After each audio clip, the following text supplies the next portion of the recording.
a tone, right point, be a tone, on point, be a tone, right point, be a tone, on point, be a tone, right point, be a tone, on point, be a tone, right there at the dome, point, be a tone, right point, be a tone, on point, be a tone, right point, be a tone, on point, be a tone, right point, be a tone, on point, be a tone, right there at the dome.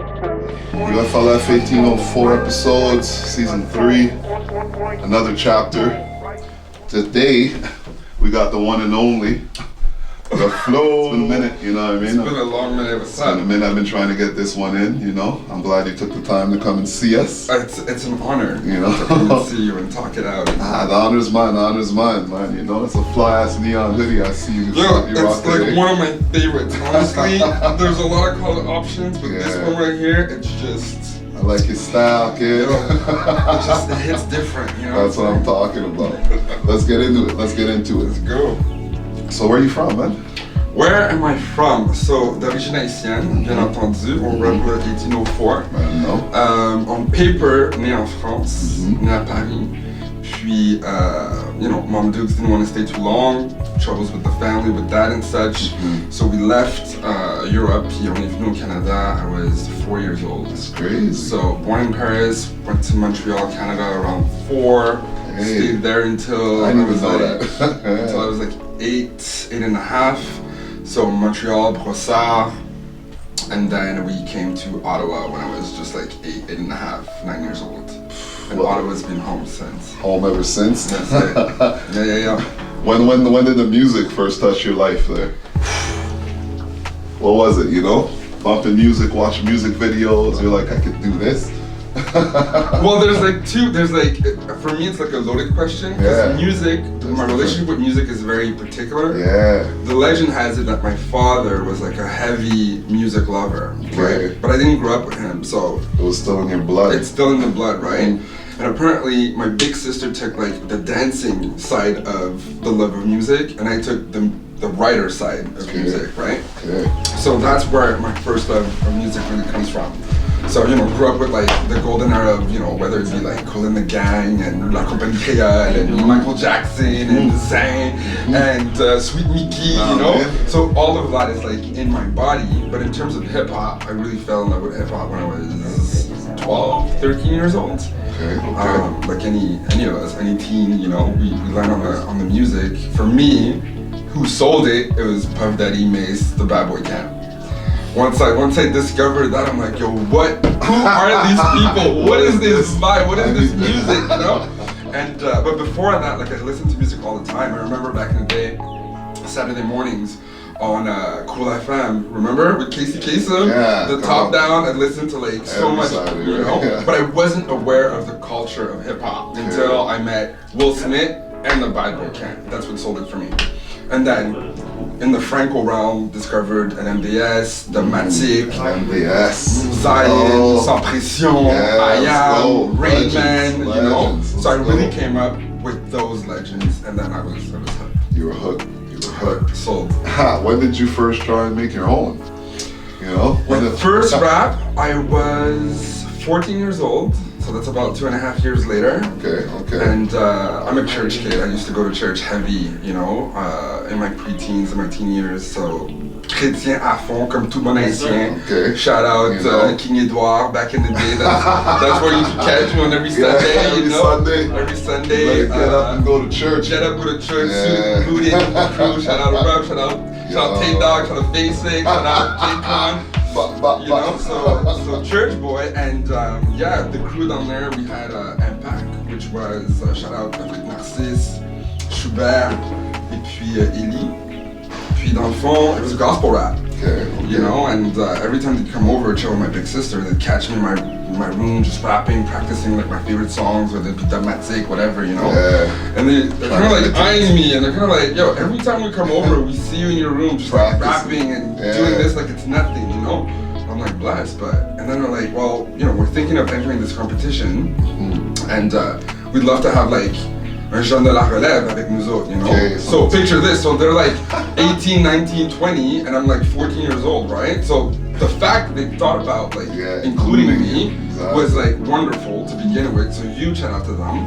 And you know, so they tell me this, and I'm like, yo, I'm super touched, but I've never written a rap. So what you see me doing is just like mimicking, you know, off like memory. But I've never taken the time to sit down to write. Like, how do you make your words rhyme, punchlines, metaphors? Like, I don't know none of that. You know, so they're like, bet, don't worry, we'll help you write your first rap. And I'm like, all right. So the rest is history. Wrote my first rap, practiced at church, like every couple of days we'd go, you know, be on that scene. So practice like how to be on stage, you know, connect with them. Off so the rip. yo, the whole night. It's like most people will drop songs and like some never even hit the stage, you know? Like yo, from the jump. You went to the stage before the studio almost there, you know? Rap, stage, rehearse, a lot of rehearse. And then we did the competition, which was in Gatineau. Une compétition qui s'appelait Non à la toxicomanie. Puis the premise of the showcase was to, you know, advocate against drugs. So met different artists, we all went, nice show, we kill it. You know, I'm performing in front of Zion. Like, I didn't know that Zion was gonna be like the judge of this thing. They're legends. I'm 14. First, so we do the thing, we kill it, we win. The prizes that we get is we get to go to press conference in Montreal with like the legend of the time, Don Carnage and MDS. Everybody I just told you. So we do that, and then my first studio session also was like one of the prizes that I got. And then from that moment, I'm like, I think this is what I'm meant to do. That was gonna be my next question. When did you decide that it's just the juice, you know what I mean? Like the moment, like to be in front of the people, just like the whole process, right? The whole thing. To go from, I love the music, the culture, now I get to write, I get to practice, I get to be on stage, then I get to do it for real, connect with people, and then I meet Zion and legends, and then we win, and then, so just to see the process of what it does for you, for people, and for the culture. And seeing the fruits of your labor after. I'm sold. I'm like, I think this is what I'm meant to do, and then the rest is history. Okay. So why French? You know what I mean? You're English. Good question. You know, I didn't know you were born in Paris. You know, so that kind of gives me a little bit of an answer. But your English is really good. You're clearly bilingual. You know, why did you choose French? So I started in French. My first rap was in French. So Impact was a Franco rap group. So I started in French. Now, you know, by the time you're a teen, so at the time, who's bumping? It's Eminem, it's Dre, it's all that, it's Ludacris, it's Busta. So naturally, I turned away from French and I start rapping in English, right? And then I'm spending a lot of time with Erupt, you know, so he's more of an Anglo artist. And, you know, he's like my mentor, my big brother. Shout out Erupt. You know, that's my guy. So naturally, I gravitated towards that. And it's in high school when I'm in grade 11. One of my favorite teachers till this day, Mr. Tibbs. Shout out Mr. Thibodeau. In a previous life, before he used to be a teacher, he used to be an artist as well. And he's the one who kind of gave me the confidence to like express myself in my, you know, first language, which is French. You know, like we had good conversations about like, why do you write in English? And I would give him my answer, and he's like, okay, but like, you know, you started in French. You obviously have like, you're good in both, but should you feel like you would want to do it in French, like don't shy away from doing it, you know? And then we got to talking about like my favorite groups, and then there's everybody I told you. And you kind of gave me the juice to kind of like, okay, like, let's go back to like the real beginning, to the roots, you know? And there's something about French, as you know, French is a very complicated language. Like, you know, you may be born French, Francophone, but to speak it, to write it, we all know like it's a headache. There's accents everywhere, you know, so many verbs, you gotta like, you know, so it's a whole thing. But in terms of like how poetic the language is, it's a beautiful thing. It's a beautiful thing. Like when you master it and like the tone of the phrase and how like, so there's, I think it's nice because you can play with it to make it can also sound gritty, but it can sound very poetic. And I think that's what I really love. No disrespect on the English rap, like there's classics and we grew up and we respect and love. Of course. But I think that my sauce, my skill was to bring some of that beauty from the American, you know, Anglophone raps that we all love and admire to the Franco scene. Plus, when I landed on Zion, like before my first performance and writing, like Impasse just like blew my mind. Like this pen game, and I was like, yo, this isn't French and it sounds like this. It's so nice. You can see the complexity of the French language. You could use so many as complex as the French language is, you could take little words to mean something so crazy, or take really big words to make something sound so simple. Speak on it. You know what I mean? Yo, Yeah, and plus blew my mind. So I'm like, yo, if I could do it, so having that conversation with my teacher and remembering un person and MDS and Dematic. So my mission has been to like, you know, get inspired from all of that and make it my own. And I think that's what I get to offer on the daily. I like that. You mentioned Mosaillon, you mentioned LMDS, Don Carnage, are those the characters that inspired you the most? Is that what you were mimicking in the yeah, for sure. The top three for me are LMDS, Dematic, and puis Mosaillon. In terms of like the pen game, in terms of the vibes, the skill set. Plus they were from Montreal, so they were super close to me, you know. So as far as like having like access to your mentors and to be closer to the people you idolize, there's something about in the that, studio you know? with them there, you know what I mean? And to have like met them too, it's like, yo, this is real. Like it's not just like on TV. Like I get to actually see these people and hear them speak, and you know. So huge influence on me. So recording in the booth, right? And of course rapping in front of people, right? In front of an audience are two different animals, right? For sure. Which one would you like? Of course, I think performing in front of people is what you like the most. Yeah. And recording in the booth, how do you feel about both? I think I enjoy both processes. Yeah. There's something about, we used to always say this when we would record the mixtape, the T5 mixtape back in 05 with Rupp and all the guys. Like, T5. Yo, when you're in the booth, it feels like... numbers there. I saw a picture, I was like, yo. Oh, if you don't know, if you don't know, let's put some respect on the guy's names, alright? So shout out J-Con, you know? shout out Basic, shout out Tay-Dub, and shout out to Rupp and myself. There you go, man. T5. T5, 05, double CD mixtape, huge compilation. I saw that picture, it brought me back, man. Yo, I was like, yo. That was a good time. That was a good time. And you know, to speak on the studio experience, like for us, we're not athletes, but there's something about rap where you just feel like there's so much energy to it, you know? And like, so when you enter the booth, it's warm, you're just like, you're letting go, like it's like a gym session, you know what I'm saying? So I really enjoy that process, you know? Because you took the time to write, to practice, so the booth for us is like, it's time to let go, you know? And then when you do it in person, it's another level. It's like, okay, now I get to share it with people and see how it connects, you know? And move the crowd, and so there's a huge, you know how it is in our field, like in hip hop, there's a huge chemistry happening between the artist and the crowd, right? So that is also another ball game. It's both are dope. And your stage presence, while we're talking about shows, like I seen you perform, like you. That's right. Yeah, you came at SAW. Yeah. So I don't know how many shows you've done, you know, but there has to be a few under your belt. I see that your craft is like, you know, you speak to the crowd, you get feedback, you introduce songs.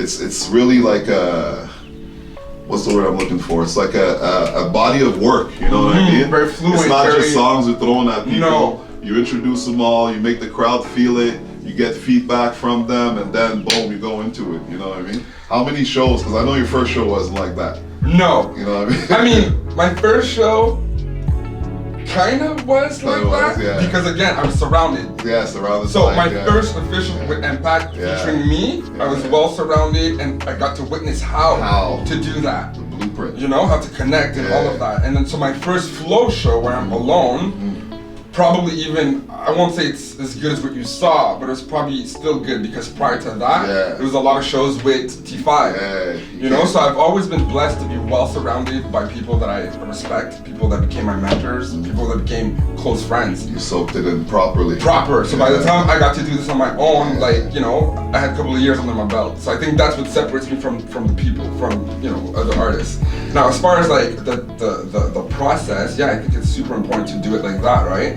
For me, when people come to my show, you have to remember that people take the time to get out of their house, come see you. They may have heard the record, but now they want an experience. That's the whole point of a live show. We want to bring life to the music. Give me something I can't have. You know what I'm saying? Like, if I want to hear the audio, I'll bump in my car, I'll bump it at home. I don't need to come and see you. But if I make it a point to come see you, I'm dressed, I'm booted, and that. You know, I want to make sure that you have a moment that you remember. You know what I mean? Like, okay, flow, acknowledge me, we talked, we vibed, there's like there's a back and forth between us, and then the songs that I heard on the album is a different experience live. And if anything, my job is to kind of make you appreciate the song more. So you're like, so when you talk to your people, you're like, yo, the record is hot, but you gotta see it live. Yeah. You know what I mean? Yeah, because that's why it's your a moment. introductions are That's beautiful. what I'm saying. You put people in a zone. You gotta set them up. Yeah. You know? Yeah. So that's what I do. Well done. I see Thank you do a lot of tours, you know? Yo. What's the longest tour you've been on so far? The longest one. And what was the first tour you've been on so far, you know?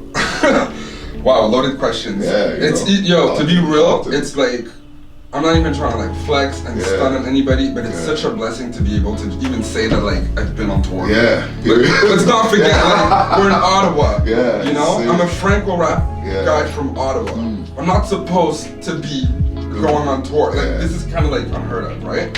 Shout out to the guys who are doing it, like the Taken. But my first tour was right before the pandemic, so we're in March 2019, from the 1st to the 7th. Before the pandemic, so they let you get a taste of that real life. Right before.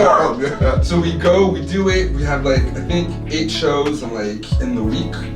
And my first tour is in BC, so I'm out west. It's not even like in Ontario. It's not even in Quebec. I'm flying west coast, like BC, like Vancouver, which is crazy. Clear across the country. Yo, we do the week. We come back. 1 week goes by. Friday the 13th, lockdown. Pow.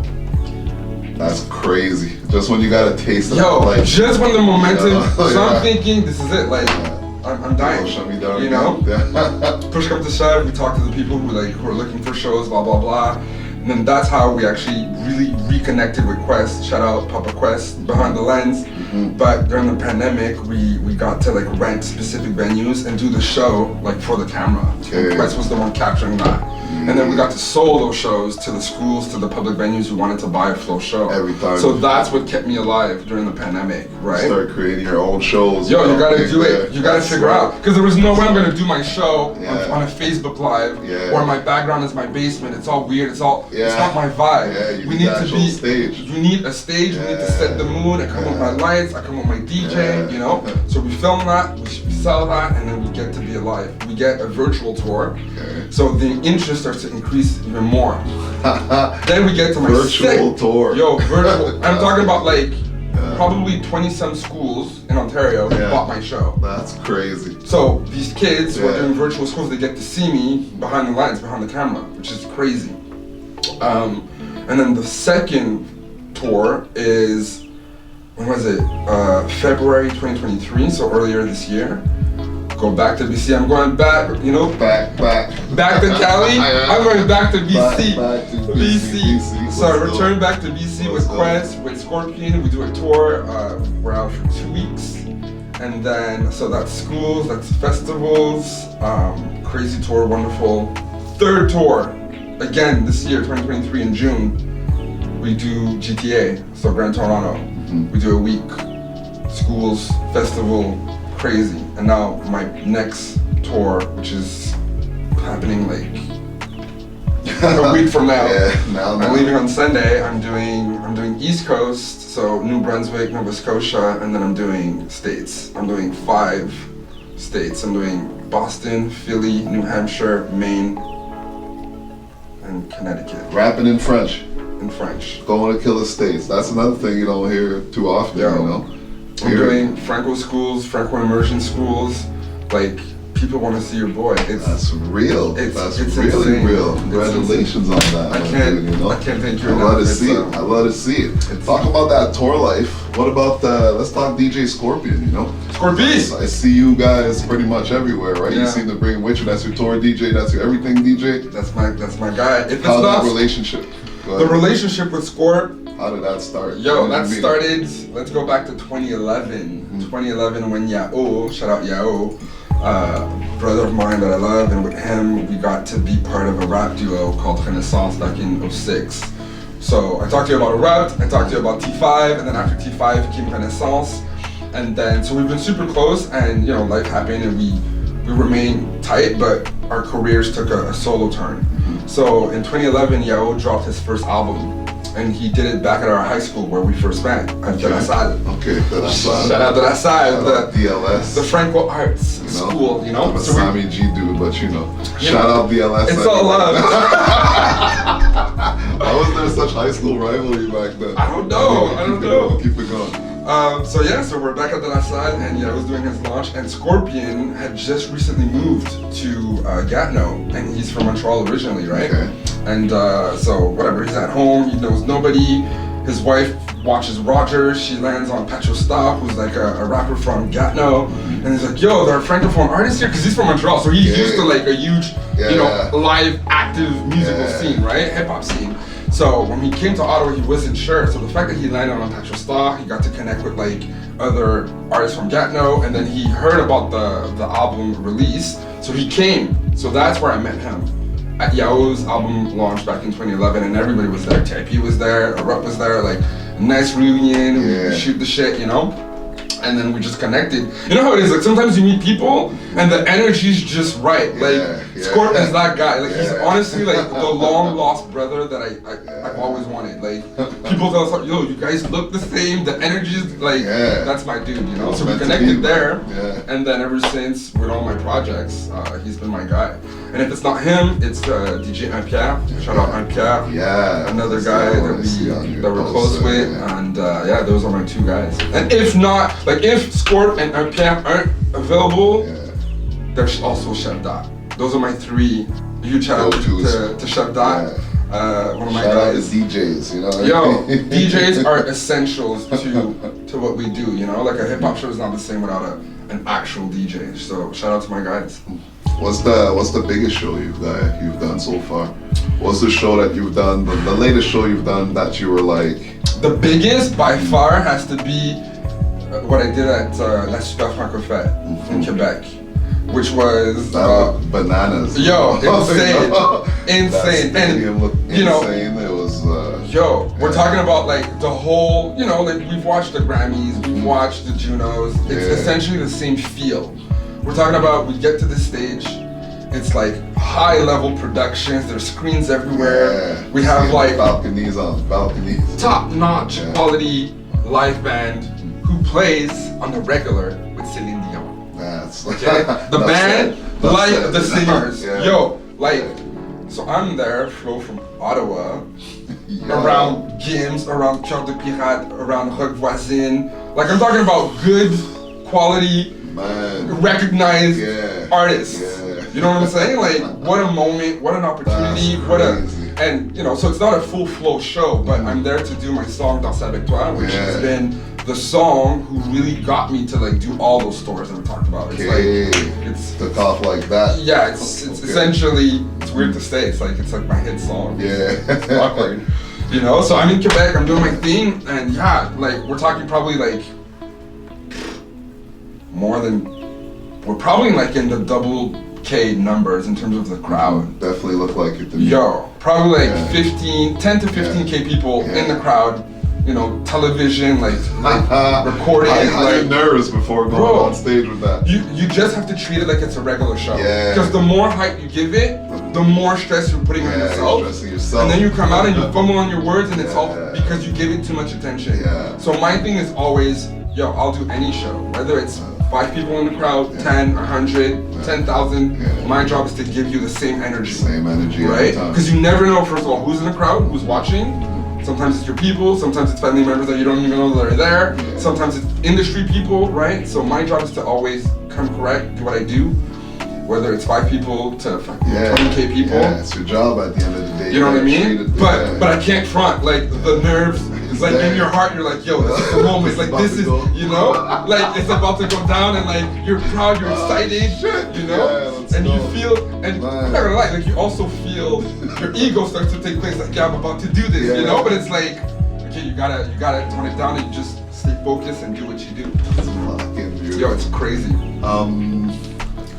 Videos. Let's talk your favorite video, you know? Videos, You're a hard-working artist, you know? Because I see your videos dropping, boom, boom, boom, boom, boom. Yeah. I definitely respect your craft. I look at your work ethic and I'm like, I don't know where this guy sleeps, you know? Yes. I definitely respect the work ethic. That's real. But do you have a favorite video, or do you you mentioned Danser avec toi, took a, you know, It took a crazy took you turn. where you need to be. Yeah, Was that one of your favorite videos? It's or? definitely top three. Top three, I mean, again, shout out to my people, right? Everything that an artist does isn't, you know, often we give praise to the artist and we forget that there's a team behind that person, right? And I can't stress that enough. I'm nothing without my team. Yeah, well said. So it's people like Quest, it's people like, you know, the DJs I talked to you about, the artists I came up with. So all of these people have like, you know, given me the juice that I need to create what I create. So in terms of videos, like with Quest, we shot Danser avec toi, which is top three for sure. We just recently shot Sonner l'alarme, which you came and blessed us with your presence. I think that's gonna be a moment. It's so different. It's gritty. Felt good. Yo, it felt nice, you know what I'm saying? Yeah. Like, so I think that's gonna be one of my top five, to not say top three. I think Partenaire de Vie, which is actually on screen right now. We shot that in Jamaica for my sister's wedding. So what you're seeing there is like authentic footage. These are not hired actors to play like we're celebrating. This is the real deal. And Quest came with us and we shot it, and it's just beautiful. So Partenaire de Vie, Danser avec toi, Sonner l'alarme. And I'll probably give a huge shout out to Au Loin. Au Loin is another one that we did with Quest in the winter. Very simple, black and white. It looked good, black and white. Yeah, it's just me and the cam, and it's the snow's around. Nature. We feel like we're secluded. You can feel the isolation, you know? That's the idea, right? We really wanted to play on, okay, we're far now, like on est vraiment au loin là, on est ailleurs, you know? Puis there's also Amisi, shout out to Amisi, which is a dope videographer from here, from Ottawa, and with him I shot On En A Assez, which is probably one of my top favorite videos as well. Sounds political, you know? It's political, it's, you know, I mean, you know, we came up with some heavy stuff, and 1804 says a lot about our history, right? Our culture, our community, like slavery and racism and all of that. And this is shit that we've been living with from time. This is just to celebrate how we said, we out. We're about to do us, you know what I'm saying? Clearly. But still, today, we still live with crazy. Till to this day. Till this day, you know what I'm saying? So On En A Assez is a very political record. It talks about how we had enough fucking bullshit. Pardon my language, but you know. So yeah, go check that out. I'm proud of that. I also love the Noirceur Absolu. Noirceur! Shout out TIP. Yo, TIP, my dude. A huge that gave me that same vibe, you know, kind of that song. And man, that's exactly the point. On En A Assez is like, let's talk about how like enough is enough. Noirceur Absolu is talk about no matter how much bullshit you put us through, we still out here. No problem. We're still good. We're used to the bullshit. We're still gully. We're still beautiful. We're still making things happen, right? Like we remain proud regardless, right? So it's the two opposite of the spectrum. I see a lot of your songs do have a positive tone, though, you know. Mostly positive, you know, which is that where you like to be? Of course, that the zone. Is that what the message you like to portray the most? I don't know that it's necessarily about being. It's not even happy, but it's like there's always a message. You know, like you said, the V, I say, you know what I mean? Like you're always delivering a message. You know what I mean? Facts. And I think it's because of how I came up, right? Like we came up with for me, it's the golden era of hip hop. I mean, we're talking 90s. How many gems did we get in the 90s? You know what I'm saying? The good old days. Yo! Bars on bars, artists on artists with different swag, but everybody was saying something. You know, and I think that because I came up under that realm, naturally it's what I gravitate to with my penchant. So in terms of messages, I always try to talk about something that matters to me, something that, whether it's a lesson, whether it's an experience that I encountered, whether it's a story that's not necessarily mine, but sometimes, you know, you'll talk to people and you're just like, you get to like take in what they're telling you, and then it works you, and then you just write it out. So I think my goal with music is to share, you know, life experiences, to allow people to get to know me a little better, and to take a little bit of a message, you know. If I can help you somehow, some way, then my job is done. I think it's deeper than just entertainment. Like, for sure I enjoy entertainment, but if we can talk about real shit, like Au Loin, which talks about like mental health and all of that, if we can talk about the political factors, if we can talk about, you know, sometimes rappers, we have the stigma that we have to be hard and we have to be gully and we have to talk about gats and all that, and that's cool. That's part of our reality, and I respect that. But me, I'm not from that realm. Like I grew up in a poorer area, so I know of the street codes and I know of that, but I didn't live that. So the last thing I'm trying to do is front like I'm that guy. Let me talk about what I know. Nothing wrong with staying in your lane. You know what I'm saying? So I think I gotta stay in my lane and put respect where respect is due. But on a song like On est là, you'll feel the gully. You'll feel that he may not be about that life, but you can tell that he grew up. He was around it, so I can talk about it. You know what I mean? But to give you a whole album of just like dark, that's not necessarily my vibe. You know? So I'm just always trying to be real with my music. I like that. Sure. Where do you see LEFLOFRANCO? Like, what do you want to manifest next in your career? You know, I'm trying to do what you're doing. I'm trying to take over, baby. I'm trying to do what you're doing. You know what I'm saying? Take over. Connect nations worldwide out here. Yo, I'm nation allies. You know what I mean? They gonna see the badge. Yo, where are you trying to go? I'm trying to take my music to the highest of levels. I mean, I think what I got to live this year. I think 2023 is like my biggest year, hands down. My lucky number is 12, and I think I may have to change it to 23, like legit, because it's been such a crazy year. So many hits, hits and moments and tours, and you know. So what I'm trying to do, I got a nice taste of Super Franco Fête, like where how grandiose we can go, how grandiose we can be, where we're supposed to be, right? And again, that's a guy from Ottawa, you know? Typically, it's almost normal if you're from Montreal, if you're from France, a guy from Ottawa to be on this, you know? I'm glad you mentioned that. How do you feel about the Ottawa music scene? Especially as a French rapper, as far as opportunities, and you know me and my loaded questions, but no, I hear you. How do you feel? I think that the music scene in Ottawa has grown a lot. It's a wonderful thing to have witnessed from like back in 05 in my early days. Like I don't think the scene was where it's at today, clearly, you know. And I want to give a huge shout out to one of our guys, City Fidelia, who shout out City, like the mayor, like you know, he went out, he did what he did, he came back, he's giving back to Ottawa, he's putting Ottawa like on another pedestal. He's just bringing it to another level. And my job in the Franco realm is to do that, you know, like. Everything that I'm doing, all the experiences, all the people that I'm meeting, all the business and the industry things that I get to do, like I'm just trying to open doors for the next young Franco, you know, so the person can say like, yo, I could do this, like Flo did it, and like let's do what he did and take it further. Same way you got inspired. I'm just trying to bring it to the biggest platform that I can, you know, and that's for not only for me but for the artists, for my people, you know, everywhere I go I'm trying to rock that 1804, and I think that's what it's about. It's about growth, it's about connection, it's about community, it's about aiming for the sky. I couldn't have said it better myself, man, you know. I usually end my interviews with, you know, the slogan on the flag, L'Union fait la force.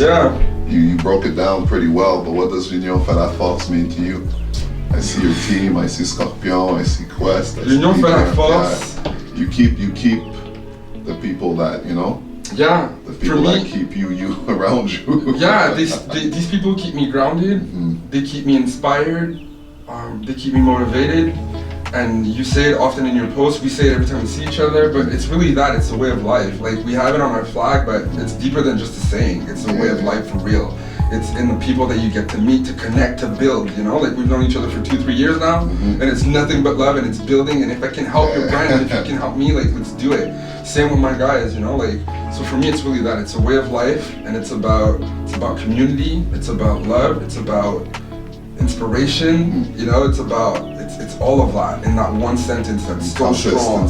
Yo, c'est tellement bien dit. L'union fait la force. It can't be clearer. Like, there's strength in unity, you know? If you want to go, there's another saying that says, if you want to go fast, go alone.